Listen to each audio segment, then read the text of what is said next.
Hello, Lori here. It's good to be back at the Bee's Knees studio. Today we're going to be doing this cute little flower dish. It's nice for trinkets, rings. We have done this before, so I'm going to go kind of quickly through the dish process, and then we're going to go over some flowers that you can add to the side. Okay, let's get started. We're going to roll the clay out using our green roller. And in previous videos, you've seen how we use our little sticks that come in the kits. There are 3 tongue depressors high, just to make sure it's even all the way across. I am putting the plastic worksheets over my clay because my clay is kind of wet today. Okay, we are at the size I need. I'm going to put my wood form on it, on the clay, and I'm going to give myself some extra room for the sides and over the edges.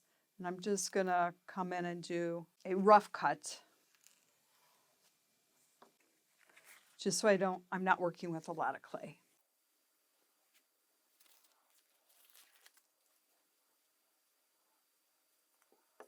Figuring out the size that I'm going to need. And what I'd like to do with this one is actually figure out where my center is.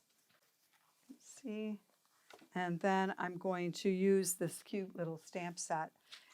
It has small letters and a bar that you can use to stamp. Remember to put your words backwards. This is available. If you look down below, you'll be able to see a link. And this one says True Love. I'm just going to put it right in the center of my piece. It's going to be a little backwards for you. And then I know I have that centered. I'm going to come in and clean up my clay and then put it on my form. Now you can make this as rustic as you like. I like it pretty rustic. It's kind of outdoors like when you have the flowers on it. Again, I'm going to center that right over the letters.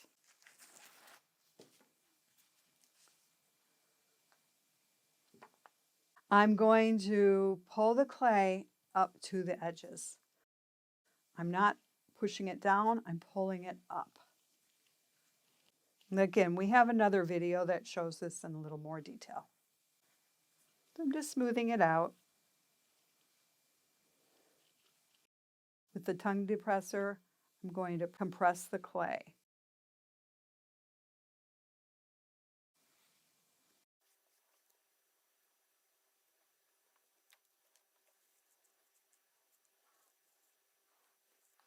Next, I'm going to take a corn cob that's bent, corn cob holder that's bent, and I'm cutting a foot.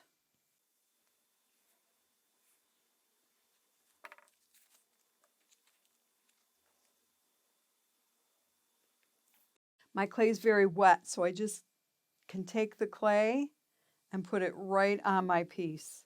I don't have to slip and score it because it's so wet.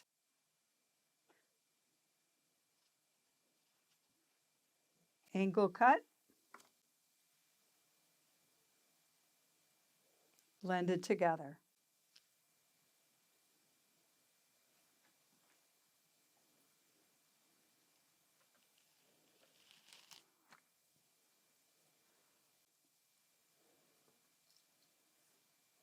Adding a little bit of water to smooth it out.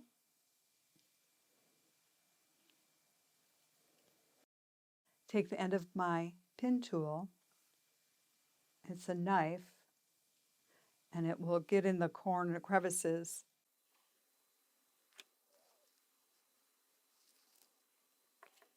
Let's compress that down a little bit.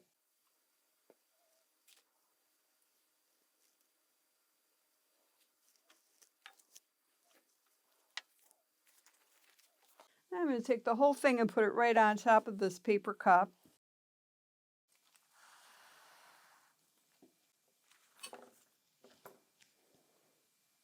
I'm going to push the edges down.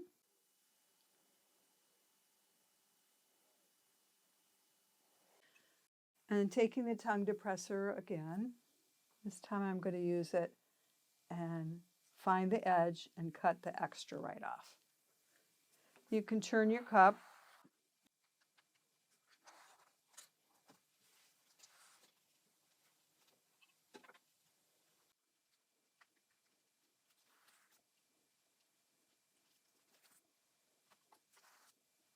I'm just going to take my finger, smooth that edge out.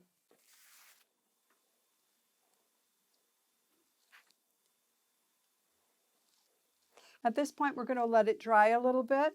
You can use a hair dryer like we have in the other video.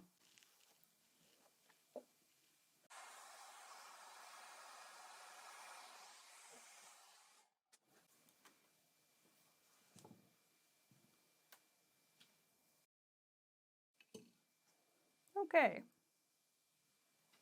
We've taken it off. You want to let it dry. It should just pop out.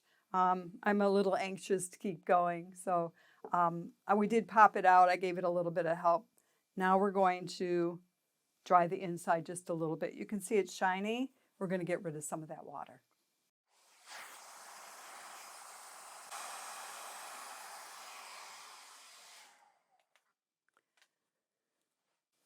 Okay, so the reason I can get away with that, and I was messing around with it quite a bit before it was dry, this is going to be a really rough design. We're manipulating the edge still once we take it off this wooden mold. So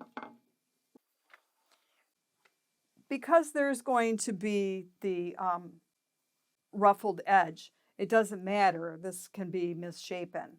Now we're going to go in, we're going to clean it up a little bit, and we're going to manipulate the edge so that we have a design element. I'm just getting all the roughness off of it. You can use a screen if you want it to be perfect. You can come in and use a screen, but we don't really need that just because I want it to be pretty rustic. Okay, now I'm going to look at the dish and decide, I have my letters. Remember, I have my letters in this. So I need to determine where I'm putting the flour. And I think this is going to be the side that I'm going to have it ruffled. So take my 2 fingers, 1 finger, I get it close for you, and it's like a pie crust. I'm just going to manipulate it just like that.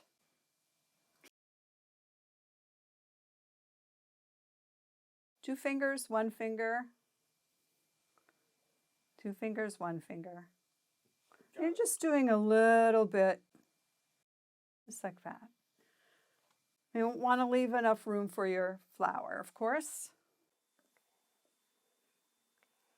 I think that looks good. All right. So now once you have your ruffles along the side, this other side is not going to be showing anyways. So you don't have to worry how clean it is. We're going to put our flour across there. All right. So the first flour, we're going to grab some extra clay and just press it together, pound it down a little bit, and then roll it out. We are going to make it about 1 tongue depressor thick. I'm going to put some plastic over the top of mine because, again, my clay is pretty wet. Let's roll that out.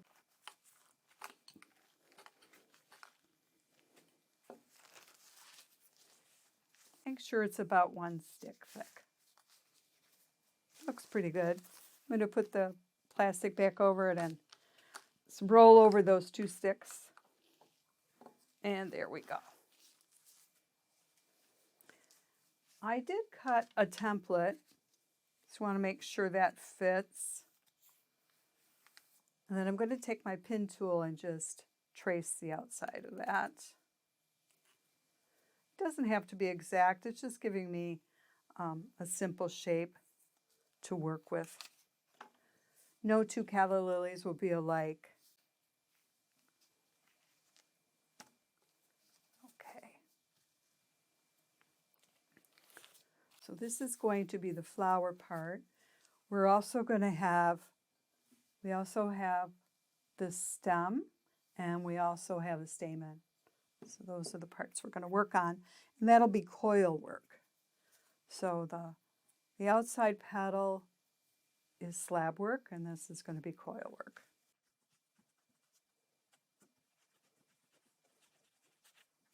So that was pretty simple. The stamen is going to be a little smaller, and we're going to take a screen, and the screen is just going to be pressed onto the coil, and you can see it coming through. I'll lift it up so you can see it. Now it has the marks from the screen on it.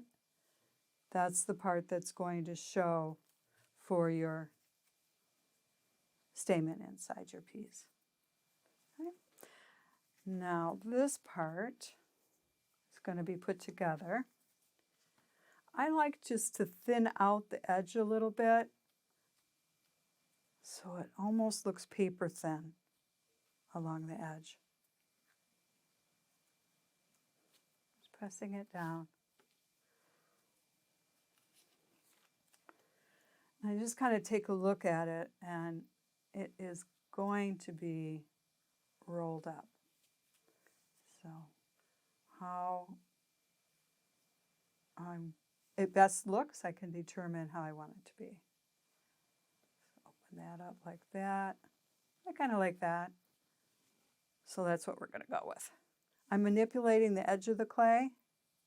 This is all just personal preference, how you want yours to look. Pressing it, making sure I have a little point there on the end. Okay, so now I take my dish. It's been drying, so you can see even in those few minutes that we've been working on it, it's gotten a little tighter. The moisture is coming out of your piece. Let's go ahead and look at it, see if it needs any more cleaning up. Take your two pieces and put your stamen in there. We're going to add a little bit of water, a little bit of scoring. I'm doing that. And then I'm going to roll it back the way we had it, the way I decided I liked it. Just like that. I'm pressing it together at the base. This is a pretty simple flower, so you can see how it is taking shape here. This is a pretty nice flower, pretty simple, because it doesn't have to have a lot of scoring, slipping and scoring.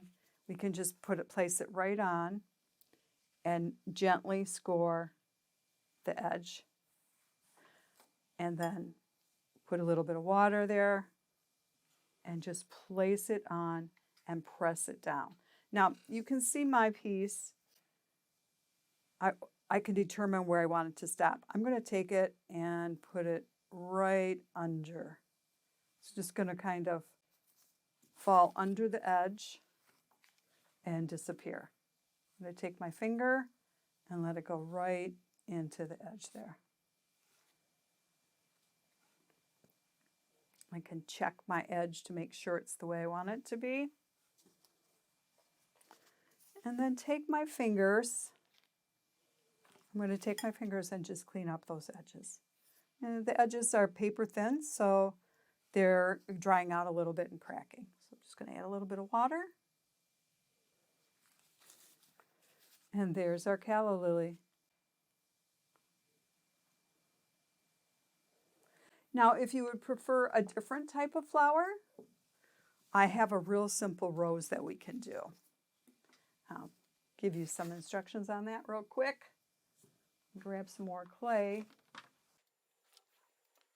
Same thing as before, you want to press it all together, pound it out, roll it out. This clay is a little drier now.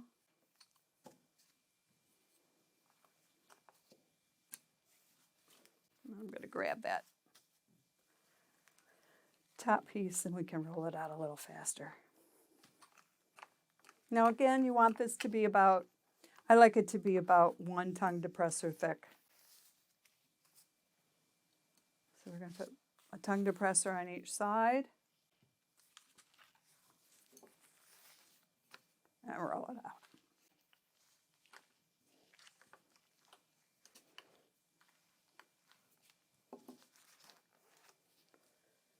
Okay, now this is just a quick roast. We're going to take it and we're just doing a wavy line. And then we're going to take it and we're just going to start rolling it. Once I have it started, I'm going to take my finger and press that edge real thin like we did on the calla lily.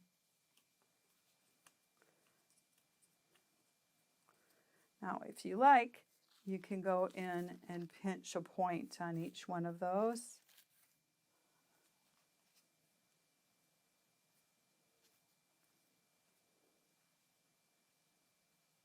Just manipulate it a little bit. Okay, and we're just going to start rolling.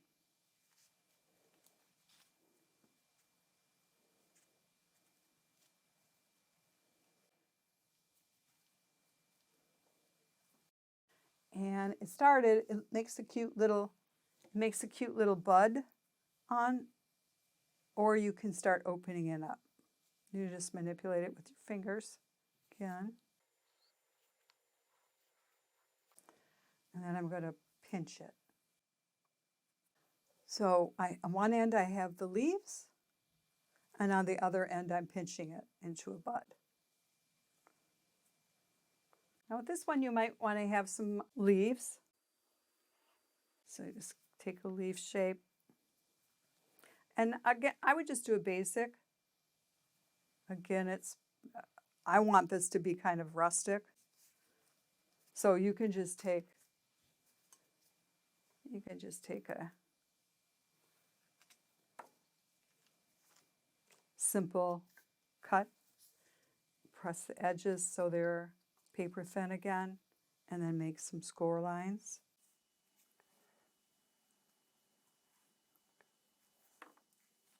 And add it right to the base of your flower. And there you have a nice little rose.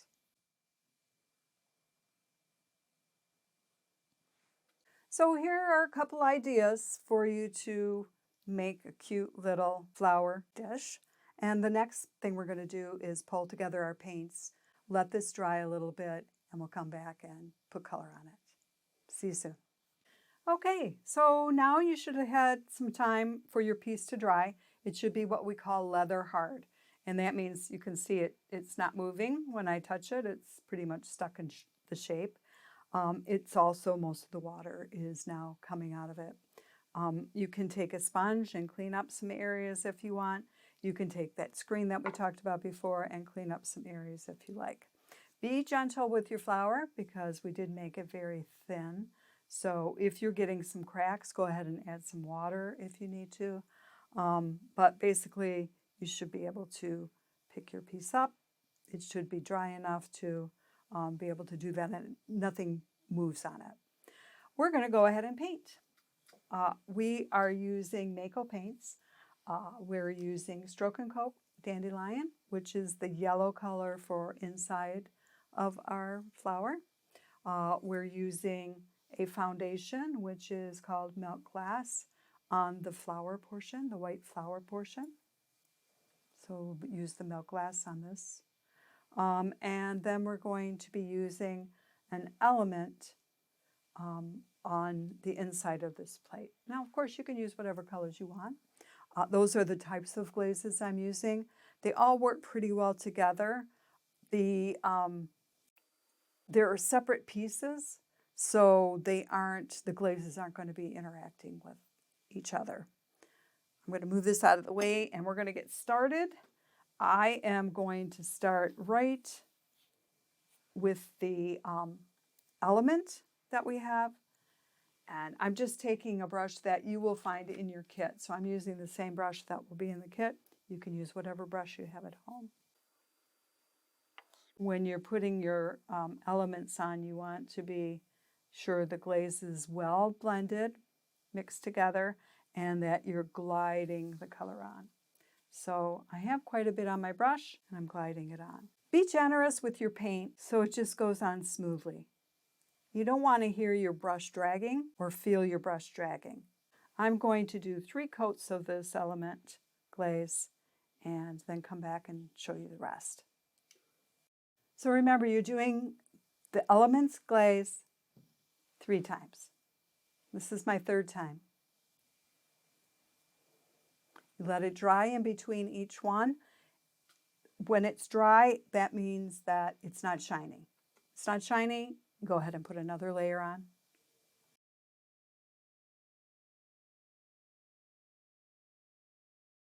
I'm going to do the milk glass next. I'm just going to pour a little bit out on my plate.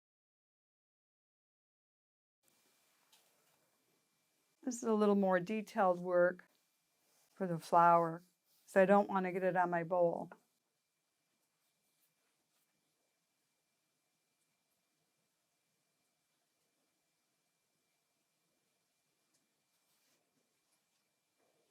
Again, I'm being very generous. The clay is wet, so I don't want to take anything away from the clay or mix the clay in with my paint. I want to make sure that the paint is gliding on.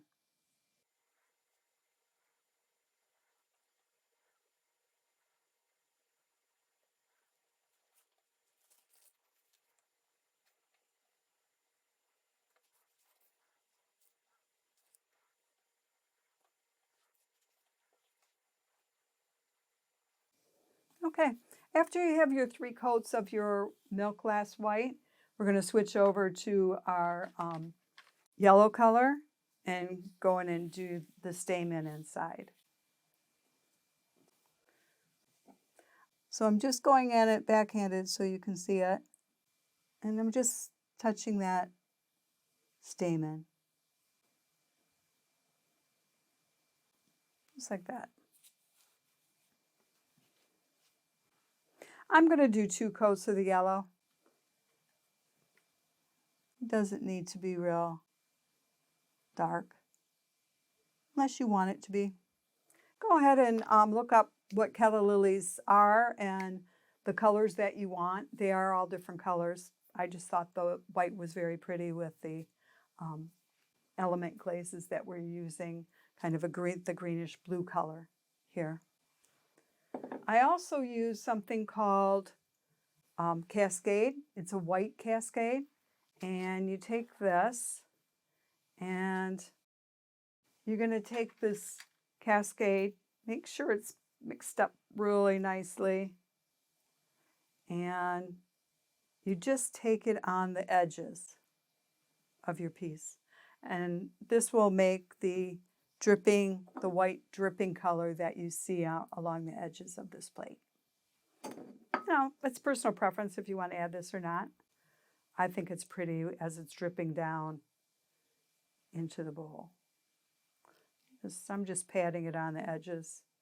Let it go where it's going to go.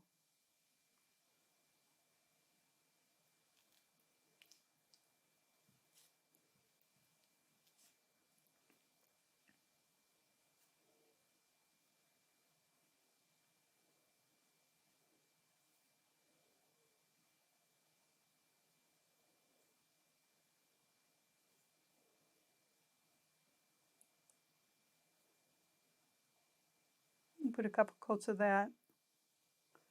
I'm kind of patting it on, so it's getting on pretty thick.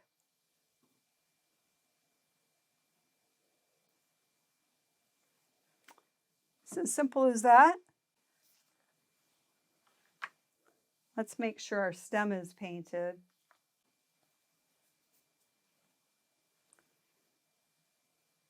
Get a nice green color.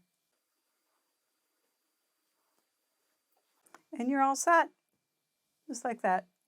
bring it in. If you do not have a kiln at home, go ahead and bring it into the studio, and we'll fire it up for you. It'll take about a week to get it back. You want to make sure your piece is pretty dry when you paint it, so your paint dries pretty quickly like mine did. And wrap it up, bring it in, and we'll have it ready for you in about a week. And if you like this, as I hope you did, please like, subscribe, and comment. See you soon.